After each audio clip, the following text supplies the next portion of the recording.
j'espère que tu vas bien. Alors aujourd'hui, on va parler des pluriels. EU, c'est-à-dire le son E, OU, OU ou OUX, AU, AOX. D'accord? Alors, il y a une phrase très claire qui est très connue qui dit « Viens mon chou, mon bijou, mon joujou sur mes genoux et jette des cailloux à ce hibou plein de poux. » Ok?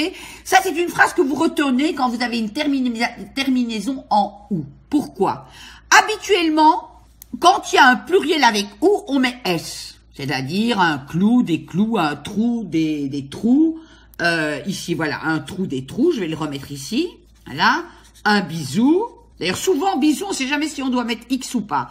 Un bisou, eh bien, ça deviendra des bisous. D'accord? Voilà.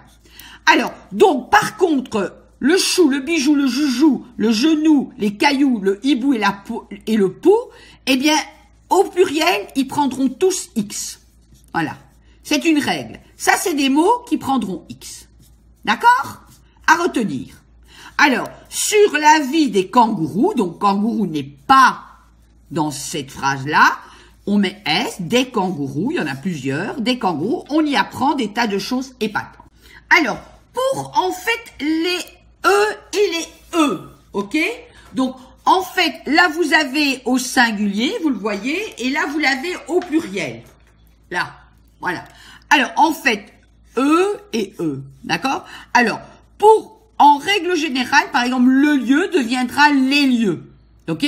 C'est-à-dire qu'en règle générale, quand il est au singulier, il y a rien, et quand il est au pluriel, en fait, il prend X et pas S, d'accord?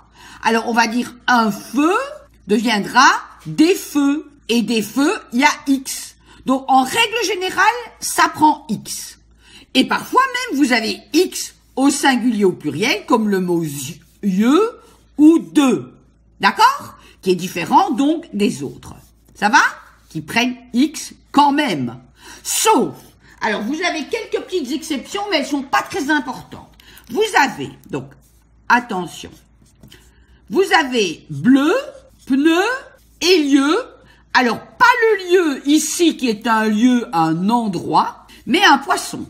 Le poisson, le lieu, ne prend pas de X, ces trois mots prendront un S. D'accord? Un pneu, des pneus. Ok? Alors, donc là on était dans le 2, hein? On était dans le 2, et là on va faire le 2, on va faire le 3, décidément, le 3, voilà. Et le 3, c'est quoi? Eh bien, le 3, on va nous parler de O ou O. Alors, c'est très simple. Quand on emploie O ou O. Alors, pourquoi c'est simple? Parce que AU, ça remplace en fait ALE. Et O, ça remplace ALE. Donc, on va faire un exemple facile. Bon, là, avec E, c'est pas dit compliqué, il faut pas d'exemple. Voilà. Mais là, on va faire une phrase qui va utiliser le O et une phrase qui va utiliser le AUX. Voilà. On remplace le O par ALE. Donc, elle est à le marché. Bon, c'est pas très français, mais on va le marché, en fait, vous voyez très bien qu'il est au singulier. Donc, le marché. Voilà. Elle est à le marché, donc on va mettre O.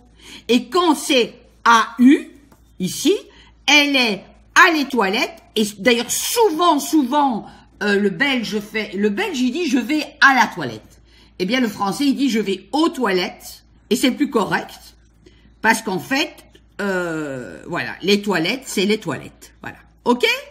Alors, donc, ici, vous voyez que les toilettes, c'est au pluriel. Et on dit à les toilettes, elle est à les toilettes, donc on mettra O. Voilà.